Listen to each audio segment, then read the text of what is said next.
are starting. You guys ready? Yes. All right, cool. We would like to welcome everyone joining us today to celebrate the STEM Week, Boston Public School STEM Week, and especially students and teachers to learn more about the amazing STEM careers that are out here in the world today, and actually we don't even know about tomorrow. So if everyone and panelists as well can let us know where you're zooming in from in the chat, or if you're an educator, tell us what school or program you're at, or if you're a student, let us know what grade you're in. We like to see the diversity in the chat. So everyone, please share your experiences with us today on social media with the hashtags in the chat, and we'll love to hear what you think. So my name is Cliff Freeman, and I'll be your host today for the Boston Public School Alumni and STEM panel. And I'm currently the director of STEM programs at the Young People's Project and a PhD student at Boston University studying mathematics and science education. I'm also a BPS graduate of the Mission High School. I graduated in 2012. And I also went to Wentworth Institute of Technology and graduated from there two times in computer information systems as my bachelor's and master's of science and technology management for my master's. I'm particularly interested in innovative and equitable solutions and innovations, approaches that broaden participation in STEM education and careers for populations of youth who have been historically excluded and underrepresented. So I'm excited to speak with some of my fellow alumni this afternoon to share more about their stories. So today I'm joined by an amazing panel of STEM professionals who are here to share their stories with all of us who are listening here live and eventually on the post-production on the interwebs. So first, I would like to start with Hassan, if you can introduce yourself and then pass the mic to the next person. For sure. Excuse me. Thank you, Cliff. It's a pleasure to be here and speaking to everyone who's participating. And thank you for having me first and foremost. Like Cliff said, my name is Hassan Sakhta, and similar to Cliff, I'm a graduate of Boston Public Schools, specifically Latin Academy, Boston Latin Academy. And then from there, I transitioned into Wentworth to earn my degree in electrical engineering, bachelor's degree. I graduated Latin Academy back in 2014, and then Wentworth 4 years later in 2018. And from there, I'm now in the working field, working as a design consult engineer for a consulting architectural engineering company called Smith Group, who focuses mainly on healthcare design. So anything from renovating to new construction. So that's the gist of what I do on a day-to-day basis, and a short history of myself. And then from there, I think we can go to Hannah. Hey, hi everyone. Thank you for having us. I'm really excited to be here. So I'm also a BPS alumni, and I went to John D. O'Brien, and I graduated in like 2017. And then I just earned my bachelor degree in biochemistry from UMass Amherst in May. And now I'm working as a quality control scientific associate at Vertex Pharmaceutical. And then I would pass it on to Bea. Sure. Thank you so much. Hello, my name is Bea Mitchell, and thank you for having me today. I am also a BPS alum. I attended Dorchester High School, and I also attended a media program at Madison Park, which was really one of the best things that I could have done. I actually got a lot of exposure, did an internship at Channel 4.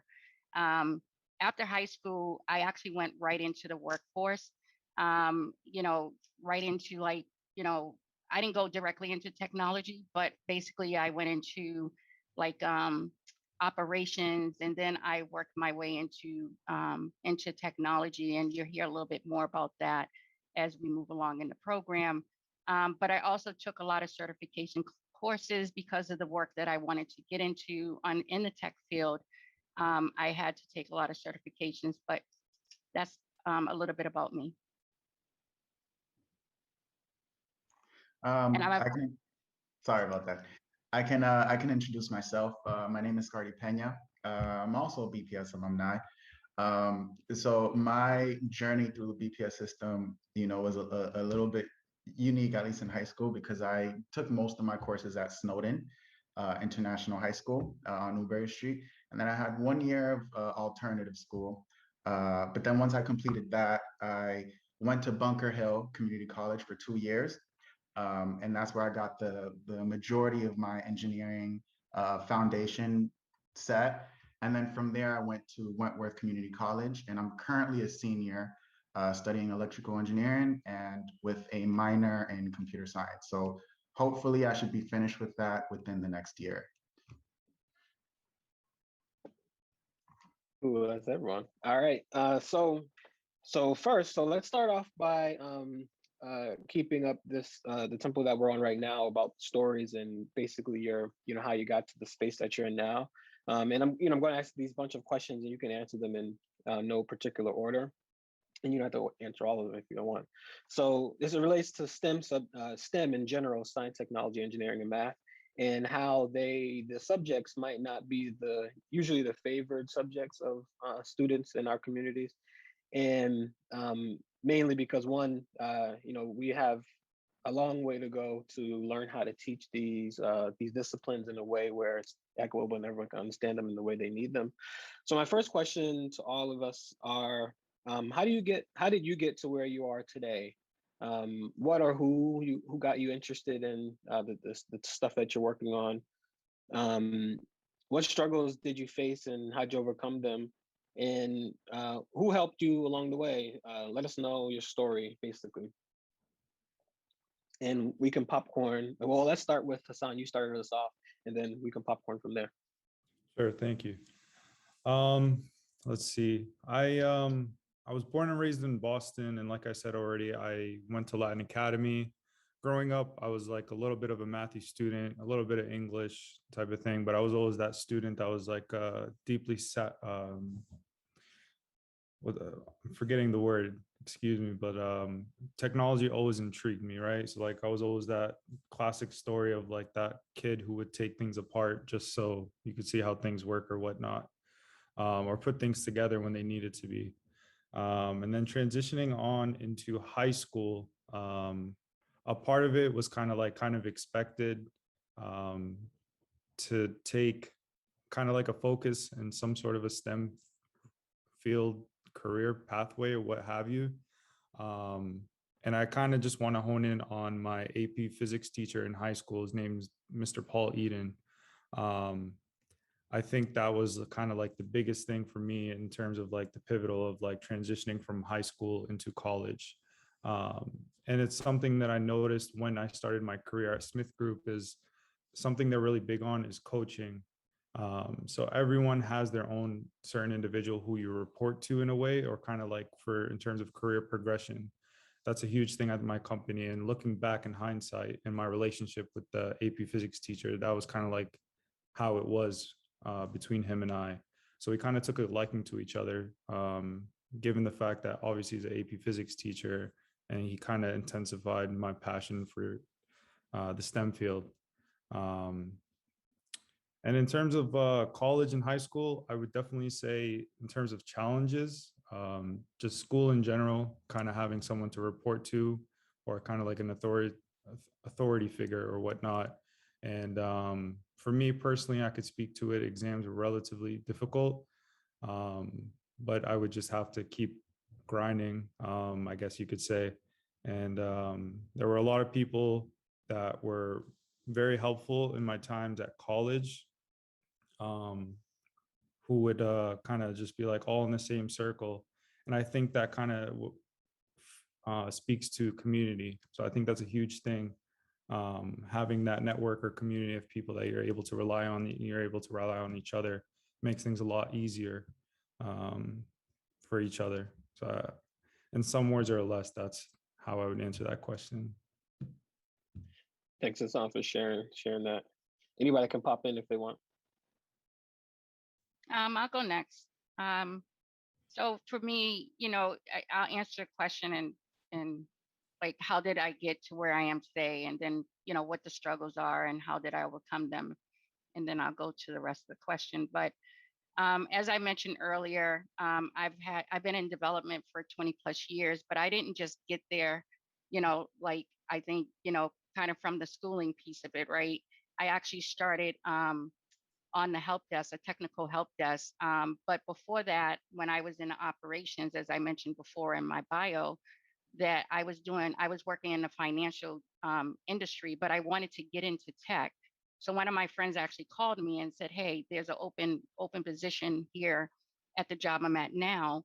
Would you be interested?" And I'm like, "Yeah. Is it really good?" And he's like, "Yeah." So, anyways, I start this technical help desk role, and that's what really sparked my interest. I really like from a financial perspective, I was really good at that and understanding the different instruments within the financial industry. So then, from the technical perspective, they were having a hard time filling the technical role because the person didn't understand the financial part. So they were willing to train me, and I just happened to luck up being able to get into that role.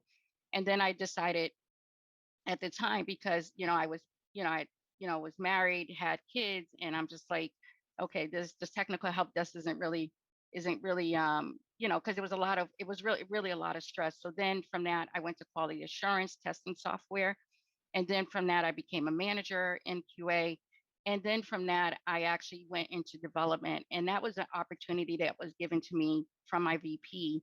When they talk about people who sponsor you and people who really push you kind of forward, and in my company, and I don't know if you guys are very aware of like quality assurance, but it's a different organization than development, and they're usually separate. But I had a team of QA, of quality assurance folks and developers together for about 10 years.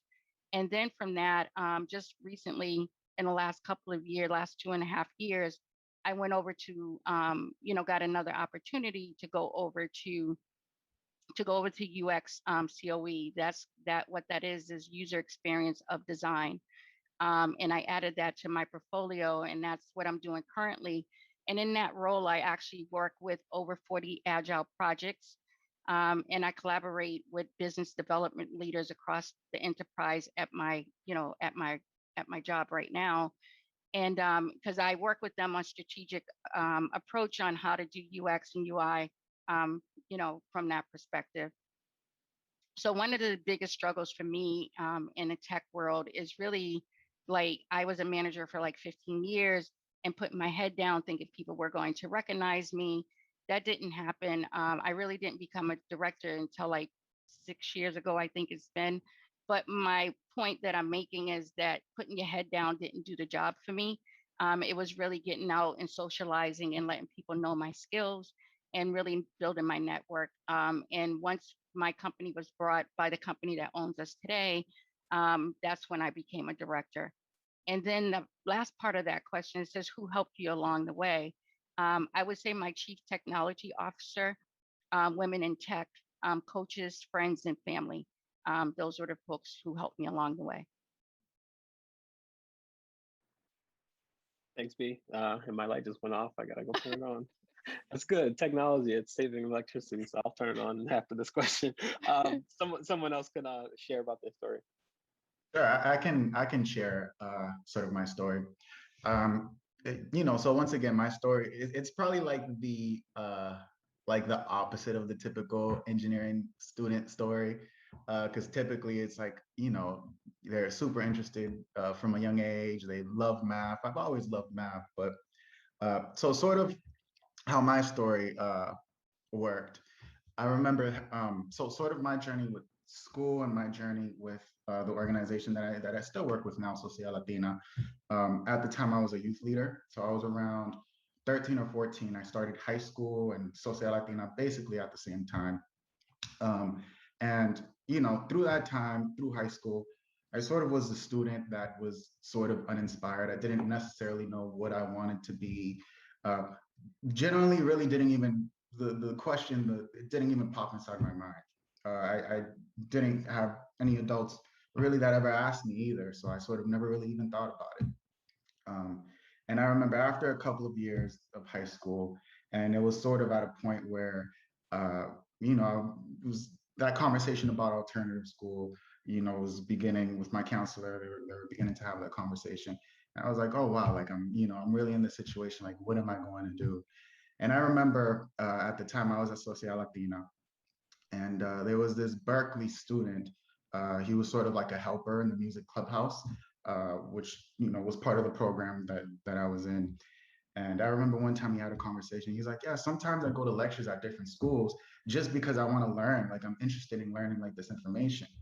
And for me, that like blew my mind. Like literally, it was probably 2 sentences or 3 sentences that he said. But it's like, wow, really? Like that's super awesome. That's super cool. Like that, you're interested in that sort of self-development. And for me, that sort of pivoted the way that I looked at self-development and growth. And sort of at the same time as well, I met my girlfriend, and my she was sort of telling me some things that I might be interested in, and that's sort of when everything kind of clicked together. Like, hold up, at Social Latina, what was I doing? I was creating music, working with a band. I was at one point producing music, making things from sounds from scratch and making a song.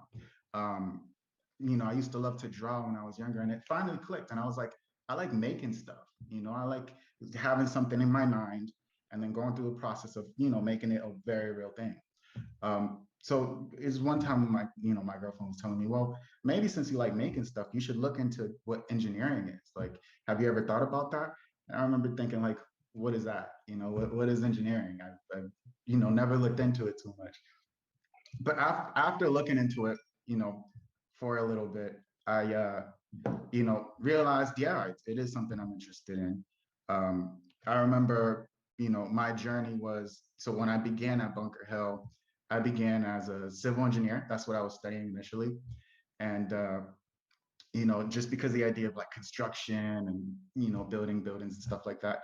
But also part of the growth is sort of like going through college and then discovering what is exactly that I want to do. I remember it just so happens that I was taking a network theory class. I think it was my last semester at community college, and I was like, oh, this is pretty cool. Let me try and take this class. And that class sort of just like, again, it was one of those situations where it's like, this is really awesome. I really love working with electricity. I really love, this course. So, which is when I transferred to Wentworth Community College, and I transferred as an electrical engineering student. Um, and even when I transferred to Wentworth Community College, there, I took some computer science classes, which is why I'm getting my computer science minor now, because it's sort of like, oh, I really enjoy the process of, working, creating this code. Again, it's something that is coming straight from, a thought, and you're making it a reality. Um, and sort of that's what really inspired me to go down this journey. I remember, again, going back to when I was first inspired, I said, if I'm going to go into college, if I'm going to do this, let me give it all of my effort. And so far, I've been I've been trying very hard. As far as one challenge was definitely early on. I had imposter syndrome, like the first year or two, where I was working very hard, and so sometimes I feel like I was even working harder than my peers, but eventually it's one of those things where it's sort of like, I look at it like the brain is a muscle, similar to like working out. You can't go to the gym on the first day and expect to lift as much as the biggest guy there. So it was a process of sort of building myself up, and over the course of a year, 2 years, 3 years, I that sort of imposter syndrome has left, because sort of I just believe in myself and believe in my skills at this point. But sort of that was a process that I really had to deal with. Just sort of feeling like, do I belong here? I feel so different, but I fortunately I got over it, and I'm here today. Thanks for sharing, Sgardy. Thank you. Hannah? Yep. I got lost, and really different from what Shadik's story is. I think my path to where I'm in today is pretty linear. So like I just found when I was in my chemistry class back in sophomore year of my high school. I just felt like the subject was, fascinating. So at that point, I was like, oh, I wanted to major in chemistry when I go to college. And then, but at some point later, like during my senior year, I taught like a class in biology, and that changed it a little bit. So like I was interested in both like chemistry and biology. So like when I actually attend college, I just decided to major in biochemistry, just to get like both aspects of the subject. And I love it, and that's why I just stay in biochemistry for 4 years of my college. And then when I graduated, here's what I was a little bit struggling about, because like I was trying to decide whether I wanted to go to graduate school right away, or should I take some gap year and work. So like I overcome that by like just talking to my mentors, PIs, my friends, and like former like also like graduate students in my lab, to just see like what they feel like like just give me some advice on what I should do. And then like taking all that together, I just decided to like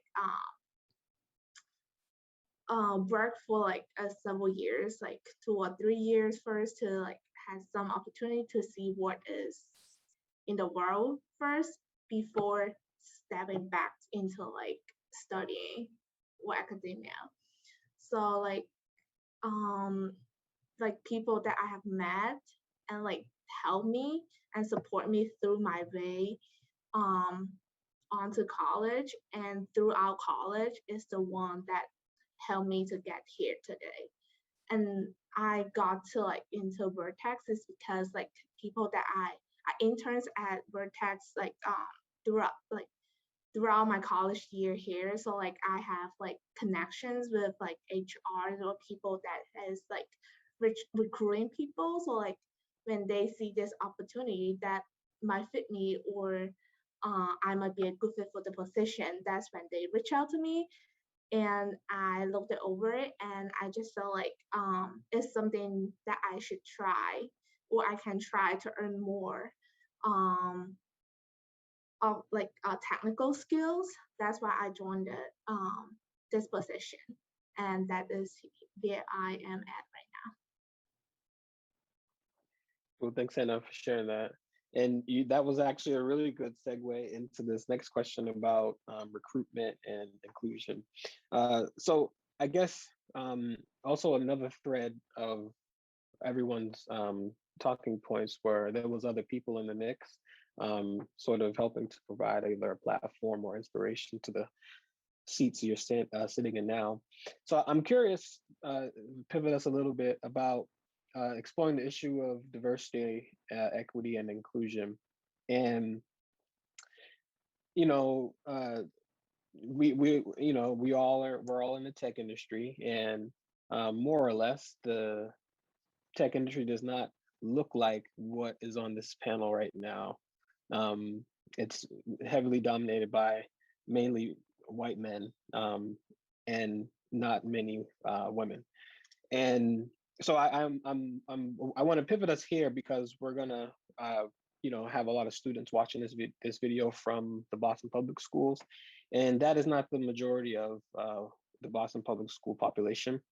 So the question is, what are your opinions on how we could, put out into the universe some creative ideas about how to diversify and make the tech industry, STEM and STEM disciplines more accessible and inclusive, and get more Boston Public School students or students who look like the students that are in the Boston Public Schools into these careers and jobs. And if your company has some cool ideas that isn't patent or trademarked or something. Please share some of those the success that you guys might have found, and anybody can go first. Or I can pick. I'll take a stab at it. Cool. All right. So I would say for me, the last couple of years, well, since I've been in the industry, one of the things I did recognize and have recognized over the years was a need for someone like me to actually step up. And because of the position I do have. But when I talked about the struggles of me getting from being a manager in a tech world, doing development, it took 15 years for me to do that. And I think one of the panelists talked about, working hard or just as hard as the other partners or his coworkers, but not kind of seeing the benefits of that, right? And that was kind of my story, and it's been my story. So a few years ago, the PIC program had come in. I wouldn't say maybe 4 or 5 years ago, and they were looking for volunteers, right, managers in the tech side to take on some of the students, the Boston Public students, to give them internships, give them an opportunity. And I was one of the only ones that stepped up and said, "Hey, I'll do it." Right? It was maybe, and then after that, it was me coaching other folks to step up and convincing them that these kids were worth it. Right? Um, that was for me the pivoting moment that kind of changed things for me and saying, "Hey, I can talk about this all I want and say, there's a need for it, but how do I get involved? How do I change things?" And I happen to have, I ended up with a student. um, you know the person, I actually had two PIC program students, and one actually is still with me today, and they're in college. They're a junior in college. They were a junior in high school when they started with me. And my goal for that person was to hopefully help for me to help him help others, right? Because I preach that to him all the time. I need you to step up, right? I need you now just to kind of carry the torch. So that was one of the ways that I saw this, being able to kind of, to reach the Boston Public School students. But the other way too is that I think, like for my company, we actually are doing like different, we do different like innovation showcases. We do different things like that. We reach out to different middle schools, high schools, and we partner with different folks. So that's another way that, one, my company's getting involved, but two, how I continue to stay involved. The other thing I think is that it really starts from home. And again, I heard someone say this, but it didn't. Nobody talked about STEM or coding or anything like that in my household. Now, what I do in my own, and I'm talking about when I was a child, but now that my kids have kids, I'm saying to them, this is how I like to, I'm introducing them to Legos. I'm taking them to different science fairs. I'm doing different things to, help them understand that it's out there, is reachable. Because I think for a lot of folks, it didn't feel reachable, right? It didn't feel, because if you don't know about it, then how do you know that you're going to get into it? So for me, I think it's just really exposing, encouraging, supporting, and speaking about STEM as much as we can in our households and within our jobs. Like for me, I'm always talking about how can we give back, you know, um, and then partnering with organizations to create internships for opportunities for our Boston Public School students. And the last thing I would say is creating a forum for Boston Public Schools, maybe with some of their peers, but also with like college students that are even here on this panel, right? And because you have to know, you have to have someone in front of you to know that it works. And I think just that having some type of forum where folks can share their ideas, their experiences, and opportunities, and even maybe some opportunities will come out of that. Thanks, B, for sharing. I can go next. Firstly, Bea, thank you for sharing. I think that was a really great answer. And I really like what you said when you said, how do you know if something is not attainable if you don't even really know that it exists? I think that really resonated with me.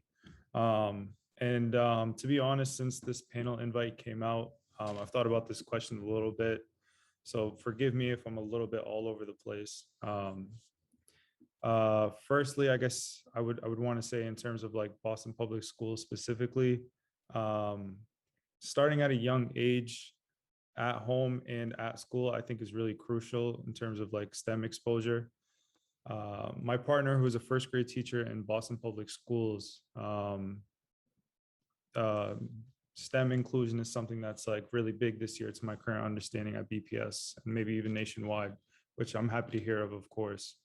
So like the going back to the exposure at a really young age, whether it be like really small science experiments at school, or having someone like you said, who's a BPS alumni coming in, which I'm planning on doing for my partner's classroom, is just coming in and giving a basic understanding of like circuits, batteries, and things of that sort.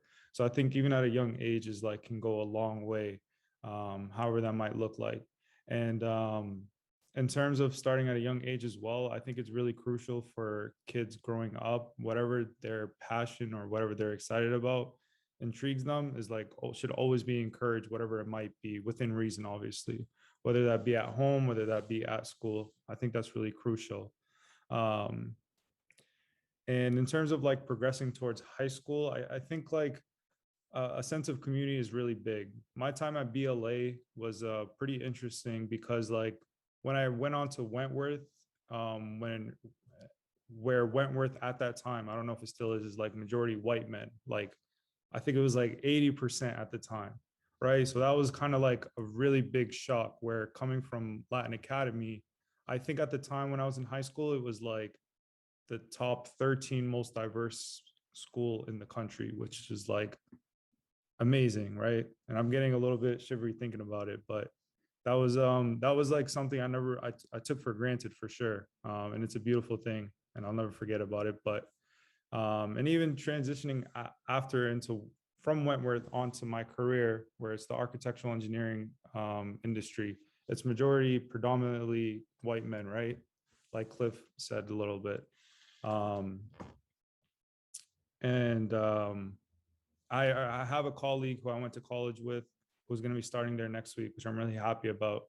Um, so that's part of like kind of the story that I want to talk about. I guess like in terms of high school, I think like that sense of community is very important. I know high school is like a very like weird time for like a lot of different people or whatnot, but that sense of community um, is really big, in my opinion, whatever that might be, even if it's like a technology hub, even if it's things like internships that I was a part of during that time at Latin Academy, introducing students to those STEM fields. And even like having some sort of like peer teacher to student relationship coaching, mentoring type setup. I know that that might be a thing nowadays, but during my time at BLA, it wasn't really that big of a thing. Um, and this is kind of thinking a little bit outside of the box, but I know that there's like many different programs that kind of tries to introduce students to STEM fields. I remember there was one that was called, I forget the name, I'm sorry, but it was like basically, it was almost like a robotics team that would go to different BPS schools and kind of introduce them to this type of industry. So I think like ramping up on that a lot would be beneficial, and in the classroom, having a lot of meaningful experiments and talking about a lot of different things, I think can go a long way. Um, and maybe like some sort of incubator. I don't know if that's like at every school or like some BPS remote like incubator. One could say that that's the science fair, but that also just feels like a homework assignment. Um, so something along the lines of that. But and forgive me if my answer was like a little all over the place, but that's generally how I answer questions. No, that's it. There's no path is straight, especially when we're talking about the stuff we're talking about, uncharted waters. I think the program you were thinking about was First Lego. Was that it? First Lego or First Robotics, something like that. Potentially. Yeah. Yeah. Okay. Yeah. And a question I had for you was, did you were you a part of helping your friend get recruited to work out your job? Yeah, and that's this is a buddy of mine who, and I hope he forgives me if he ever sees this. It's not that serious, but he graduated alongside with me at Wentworth, right? Um, and after he left college, he's applying for, job after job and like wasn't getting any type of recognition or interview or wouldn't go anywhere. So, and obviously after college, you have student debt, you have car payments, et cetera, et cetera. Reality hits the fan. Um, and he just took a job as a technician, even though he had an engineering degree, right? So he would tell me about the times that he would have to work, the number of hours, overtime, dealing with work people in the field, et cetera, et cetera. So that like always pained me. And like as soon as the opportunity opened up, I was kind of like knocking at the forefront to like my manager, um, his co-manager, whatever the setup is at my job, just being like, hey, like this guy has this experience. I personally think that he would be a huge asset to this company. And they took it seriously, and I'm very happy to say that he'll be working alongside me next week. Power to you, bro. Thank you. I can sort of speak a little bit as well. Sort of, what I hear a lot is exposure, and that's sort of similar to what I have to say too. I think I've always, recently I've came up with this idea. You can only be as good as the information you're exposed to or the information that you know. So like for example, for me, I'm an engineer now, but it's only because I know what an engineer is. If I didn't know what an engineer was, chances are I wouldn't be an engineer. Um, I think what I tend to see, so now that I'm in college and I have a more diverse friend group from different backgrounds, you know, I tend to notice that inherently none of us are different at all in the way that we become who we are. We're influenced by our environment. And the difference between some communities that happen to have more the kids happen to go to college more, whatever it may be, I tend to notice they're influenced by their parents, so they tend to go to college. I It's funny because I have a friend that became a pharmacist, and then I'm like, oh, that's awesome. Like, and I asked them like sort of like about the background, and they're like, yeah, my mom became a pharmacist. My dad, essentially, her whole family became pharmacists. That's how she was exposed to it. So my whole point of and there's also other examples too. Like sometimes I've met people that have become lawyers, and they tell me their background. Oh yeah, my uncle told me about what they do. I went to my uncle's office, when I was a kid a lot. So my whole point is that exposure is everything, and I think the way that you influence uh, in order to get kids inside these STEM jobs to begin with is to let kids know that these STEM jobs are available for them. um, and sort of that has been my experience as well. um, Sort of one way that I'm trying to contribute to it as well is sort of at Social Latina.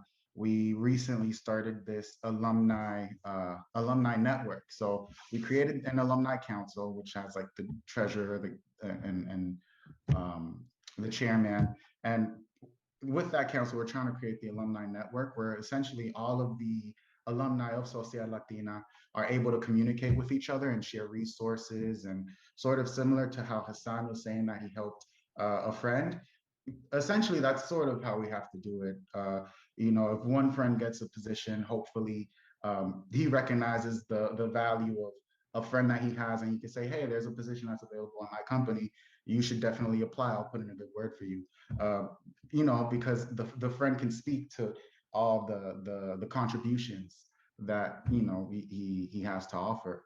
Um, and I sort of think that's from my understanding right now, first expose the people. You need to expose these kids to what's out there.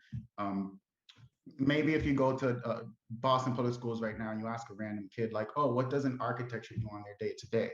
Maybe many kids won't even be able to answer that question because they simply don't know. So we have to educate kids, and then once these kids are influence, if you want to use that word, or get their degree.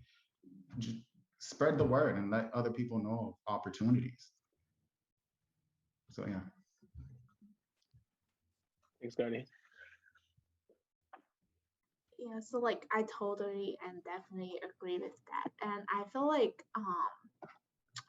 and it comes to like also like my point like mergers with a lot of you guys, like because I feel like from my point is that like I feel like cooperation and allyship and partnership is like just really important, and it can get like the kids to exposed to different opportunities by having cooperations with local industries or companies to get them like with hands-on experiences. Because I feel like that's how myself get exposed to like more hands-on opportunities just by having internships for like a summer at Vertex in their STEM like laboratory to just do some experience, really basic ones, but like you still get a sense of what people in that field would do. So like it's just by thinking back there, it's just I feel like cooperation is just so important. So like I was thinking to expand more like um programs to help those kids to get more hands-on experience by having cooperations with companies. So like it can to bridge the gap between like the minority students and provide them with opportunity to dive in and explore more of the STEM field. And then I also feel like another way is to having like a class like as in school just like for career exploration. So like that would also help the kids to like get more informations about like what career path or like what career is out there, because like for me there's still a lot of like positions out in the STEM field that I don't really know. So like it's just having like the learning opportunity would be really important. Well, thanks, Anna. Um, I'm gonna piggyback off of. I'm gonna ask a question related to what you were saying, Sgardy. But before I ask, like, tell that question is, I went to a tour to a big tech company in Massachusetts. They have a national footprint. I'm not gonna name the company because whatever. So when we were on the tour there with some students, they said that between 70 and 75% of all new hires there are through referrals. And That's we just believable. said, yep. So that's deep. That's deep. And we just said if we can even fathom a world where more Boston Public School students, mainly Black and Brown young people, are in these spaces, one, we got to be there ourselves to refer people that look like us. And right now, the status quo of the population in these tech companies is not so. So that's just one thing. So the question I want to ask. Hold up, someone asked that question. I'll just cancel my question if so. Okay, now. So the question was based off what you just said, Sgardy, about sharing with young people what these careers are like.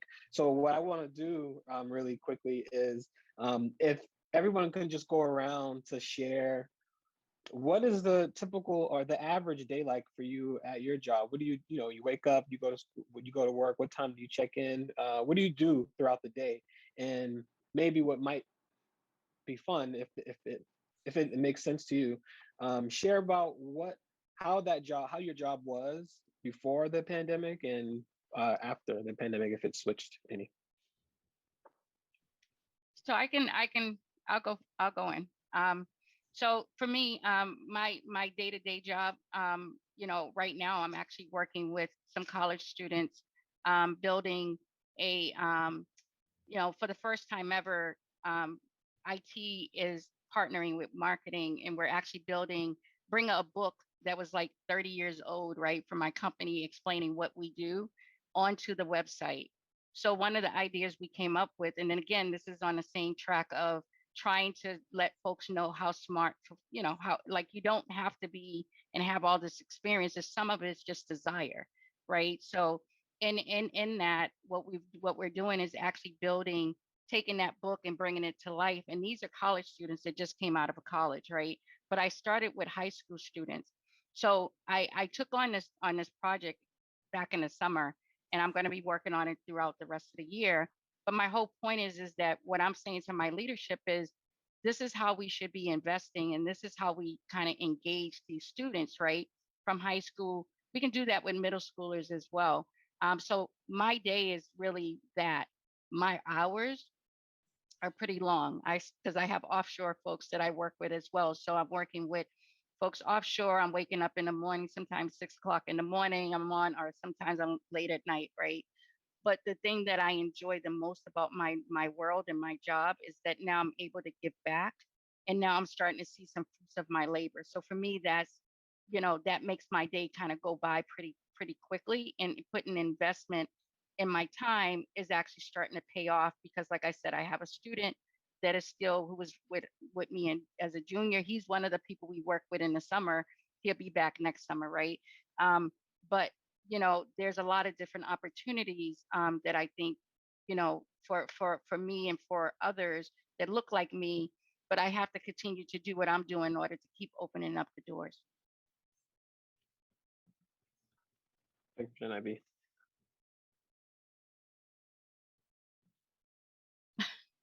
Who want to tell us what their jobs like? No one wants to get their company in trouble. Oh, it's boring. I don't want to go there. The last thing, let me just say this. The last thing is, my job's never been boring, ever been boring. I don't know about you guys, but what I do, and I develop software, but we develop software for the financial district. It's never been boring. It's actually been very challenging because I got to continue to learn over and over and over again the new technologies, the cloud, just different things that's going to make things better, right? So I don't know about you guys, but I'm never bored. Just wanted to put that out there. And now you have to learn Bitcoin and blockchain technology, right? That's right. That's right. Bitcoin and blockchain. Exactly. Exactly. I can go next. Cliff, I think that's a really good question because as an electrical engineer, it can be very broad, right? So like, yeah, you're an electrical engineer. You might be doing, I don't know, microcontrollers. You might be doing coding. You might be doing power distribution. So I think it's a really good question. And to answer it, the way that I would describe it for me personally, so, and this is something that I learned after taking the job at Smith Group, but architectural design, obviously there's a lot of new buildings going up everywhere. There's renovations happening everywhere. And for that to happen, there's a consultant, architect, and engineer that kind of goes through and puts together documents, what's called construction documents. That is kind of like your scope of work and step by step how you're going to renovate or how you're going to build something. So for me specifically, sorry, I'm just trying to mute this. For me specifically, I work on the electrical team and we work mainly in healthcare. Smith Group as a whole does a lot of higher education, but in the Boston office, we mainly do healthcare. So an architect will have their plans laid out. And I guess another word for this is called blueprints. Like that's what gets people thinking about like what I might do. So an architect will have all their lines laid out, or their walls rather. And then for me as an electrical engineer, it's for me, my job to figure out per the National Electric Code, the NEC, what type of room gets what type of outlet, and then coordinating all the different panel boards that might be going in a new construction build. So like your normal 12208 panel, and then all the way up to 48277 to switch gears to generators, backup power, et cetera, et cetera. So all that is kind of like depicted on a piece of paper or a construction document. So that's kind of like my day to day. And they range anywhere from like 1 million square foot hospital as a new construction to anywhere from like a small renovation that a hospital might be doing, like an equipment upgrade for like an imaging room, where they might be getting rid of their old equipment. Then as an engineer, it's my job to make sure that their existing conditions can line up and work with the new equipment that they're bringing in. So that's kind of the day to day, and it always looks different depending on which project you're on. And to answer the second part of your question in terms of like how your job has shifted over from pre-pandemic to now, once the pandemic hit, my company was like, yeah, just work from home. And then eventually started opening the office back up. From there on out, I've mainly been at home, and thankfully I'm happy working at home. And obviously you don't get paid for your time to commute and whatnot, but I do think something that you're missing while being in the office, let alone being a junior engineer or someone who's relatively fresh out of school, is like being in the office and being around more senior people. You kind of get to like listen in or hone in on different conversations that you're missing out on while being at home. um, at the office, people like to collaborate with each other. Or like if you have a question, you just walk over to someone and be like, hey, how's it going? How are the wife and kids? How was your weekend? Et cetera, et cetera. And then dive into the question. Whereas now it's kind of like you just hop on a call with someone, figure out what you need to figure out, and then that's it. Um, so it's good and bad, obviously, just like everything in this world. And I think that answers the most of it. Thanks, Hassan. You're welcome.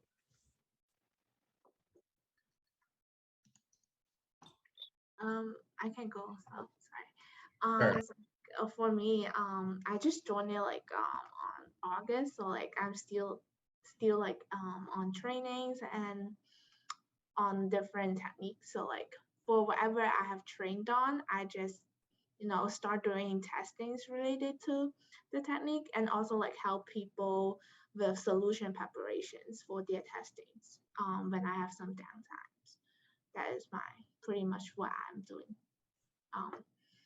every single day. You mentioned earlier in your remarks, you the word PI. I know what it means, but can you explain what PIs are in your industry? Oh, PI is when I was back in college. Is my principal investigator. It's just the professor that is in charge for what the research lab that I was in. Okay, cool. All right. Okay, thanks. So I could share. So I'm still a student. I haven't graduated, but I could share a little bit of my experience. So just in general, going to classes, maybe if the difference between high school and college is very different. It's high school is sort of like you start at one time and classes are back to back until the end of the day, where college is sort of like you have a certain schedule and your classes are at certain times and certain days. You can have 4 or 5 different classes, so all spread out throughout the week. So basically, my day to day is just I have a little planner with me, and I go to classes, take my notes in my notebook, and then in my little planner, I have everything that I have to do. And yeah, I have a to-do list for every single day. So I'm like, no matter what, no matter how busy your day is, no matter what complicated thing might come up, you have to do this today. And so that sort of keeps me organized. And I just scratch out whatever I have to do for the day, and then wake up, and, do it again next day. What do you have to get done? So that's sort of, my day to day. But, I just want to add one more point of like the why. Why do I do it? Because I think that might help, some kids maybe in Boston public schools or high school right now, sort of sometimes it might be no one's really excited to be up until 3 o'clock in the morning working on an assignment. Like nobody wants to be sleep deprived. But the reason why I do it is more because of what I can do because of it. So what am I going to be able to do by staying up so late? And that's sort of what keeps me motivated at the end of the day, knowing that, yeah, I'm sacrificing right now. I'm not on this specific day, I'm not getting that much sleep, but it's so I can learn sort of how to work with circuits in such a way so that later down the line, I can make, I don't know, some technology, some sort of tech, or, I can work with sort of how Hassan was saying, there's so many different ways that you can go. But, if you're interested in, wireless communication or power systems or tech or whatever it may be, the idea when I'm studying and I'm just tired and I'm like, I just want to go to sleep. What keeps me up is like the idea of like, okay, but soon I'll be able to do what I actually want to do, which is working on green technology or some equipment or whatever it might be. So that might be helpful for kids that sometimes might need a little bit of motivation. Think in the long term, what you're going to get out of it. Hey, Cliff, can I just add one piece here? Just from the working from home and in terms of the pandemic, I think one of the things that we've done differently when we first started, folks were going crazy, right? They're just like, oh my God, I got to get outside, right? But we, like on Wednesdays, like today, everyone pretty much will have kind of like a free period, like 4 hours of free time. And that actually has been really helpful because it actually allows folks to do some of the things that they wouldn't do if they were in the office, right? If it's like you said, connect with somebody at the water bubbler, right? Or try to do have extra conversations. So that we've been finding out very helpful. The other thing too is we do ask everyone to be on video, because if you're not on video, you're not really seeing people's faces, and that really helps a lot too. So we kind of learned a lot of things up front. Now things are starting to get better, and to be honest with you, we're supposed to go back in January, and we're actually supposed to go back in October. And a lot of people are like, I don't want to go back because now I know we can work like we can work. So anyways, it's you just kind of roll with the punches and try to make things work a little bit differently based on people's circumstances, right? Because even people had they had kids at home, there's a lot of different things going on, and we just adapted to it, and I think that we're handling it much better. So working from home for me, and I think for my team and others that are around us have just adapted to it, and it's working for us. Hmm. Yeah, I like my pajamas now more than I ever done. You mean pajamas at the bottom, a shirt on the top, Yeah, right? yeah, So yeah. I may have pajamas on now. You don't even know. right, you never know, just with a tie. Yeah. Cool. So we're basically out of time, but I don't want to let anybody go until we can answer this last question. I think you guys all have really good insights about it. But before um, I asked that question, I just want to make sure to everyone that's listening live and who will watch the rerun, is that the STEM week is going to continue, and there's going to be more activities. And if you missed any activities already, you can also just go back and watch that. And the links of that will be in the chat if you're here. And also, I want to give a special thanks to the United Way's BoSTEM and the Boston Public Schools, and all the panelists and everyone who's contributed to making this happen for all the students. And I'm hoping hiring managers and institutions, and as well as recruiters from colleges, to hear what you guys have to say as inspiration to make the move to change the status quo. So my last question to all of you is, what advice do you have for future STEM professionals watching now? And we're over time, so if you want to, I'm not going to stop you. So share what you want. I can go. And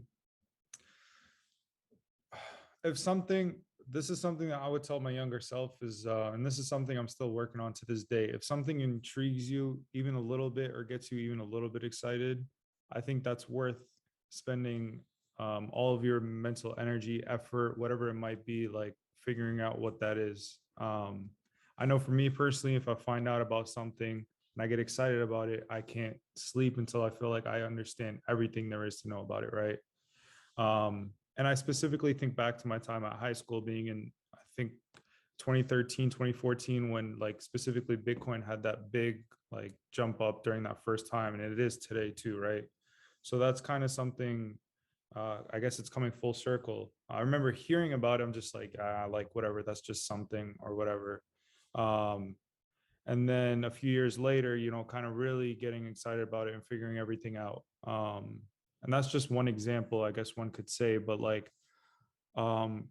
that's like, if something excites you, go for it full force, whatever it might be. Everyone has their own path, not two paths look alike, and don't get obsessed with like what everyone else is doing. Um, always have a community of people that you can kind of rely on, and everyone can rely on each other. And I've spoke about that multiple times throughout this session. And I think having a mentor that you can kind of just like be like just checking in with, whatever it might be, whether it be about like life situations, work situations, college, whatever. I've had a few different mentors in my life, and it's not like I'm like, oh yeah, you're my mentor now. It's just kind of like an older individual who's in my life and just being like there for me, or be like, hey, like this is going on. And obviously with the pandemic, a lot of things are in flux, things are changing, and everyone's still trying to figure out how things look and how things are going to look in the future. But those are the biggest things that I would try to tell my younger self and the younger children, younger generation looking into STEM.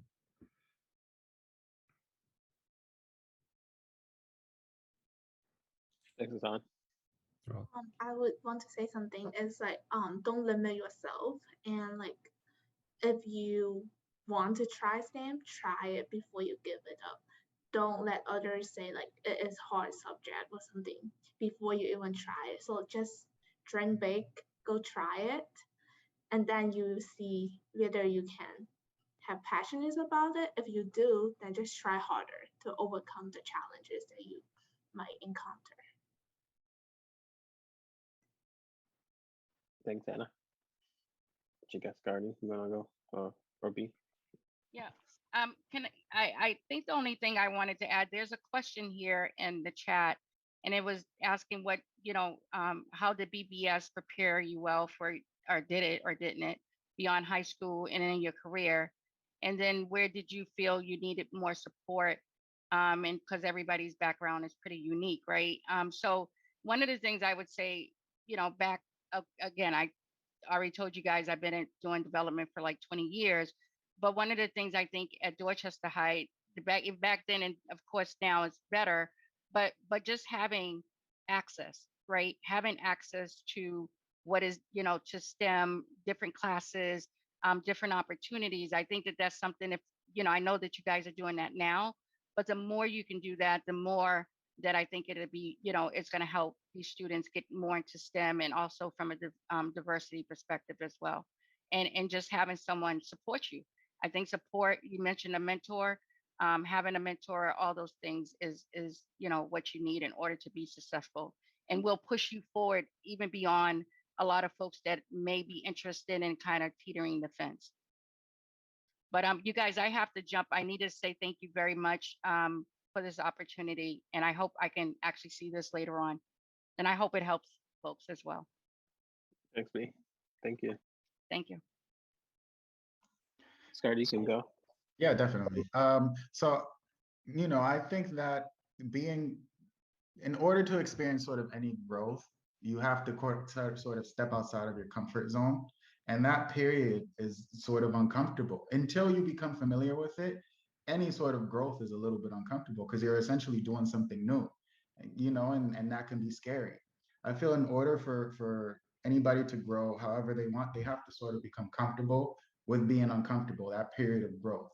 And when you apply it to anything, to school or to a new activity, to a new skill, sometimes people prevent themselves from doing something because they're scared, because it's something new. But when you challenge yourself and become comfortable with the idea of being uncomfortable, like in the process of growth, you can really branch out and go anywhere you want. So I think that's definitely one big tip. And it's something I'm still currently working on myself, not to let my fear prevent me from doing something. That's sort of, that's sort of one big piece of advice that I have. Yeah, to address this question in the chat about, if BPS prepared, if BPS prepared us as alum.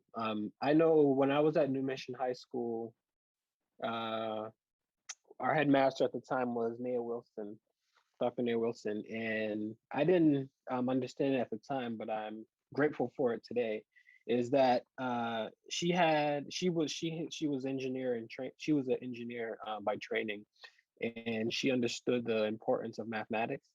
And every year I was at New Mission High School, I was doubling up in math. So I always had 2 math classes. And Like, why I gotta do all this math? I didn't understand. But she understood that as an engineer, if students want to be have their foot into the STEM world, it's going to be determined on your mathematics ability. And mathematics is, I think there's some research that says that um, the more math you do after algebra 2, I think it is one of the single most determining indicator of if you're going to graduate college. And everyone here probably has to interact with math at multiple levels in their careers. um, so I would like to just address that to the anonymous question, is that um, you may not enjoy your math class, but best believe, as we are in the 21st century, where it's a technological innovation economy, make sure to get familiar and friendly with your mathematics and your math classes. So I would like to say thanks everybody here for coming to watch this panel, and thanks to all the panelists for sharing their insights, and hopefully to push the needle on STEM education and STEM careers for the future for Boston Public School students. Um, and for all those who are here live, there's going to be some more. There's going to be another career panel. So same link, same time, and as the late rapper Nipsey Hussle says, the marathon continues. So thanks everyone coming.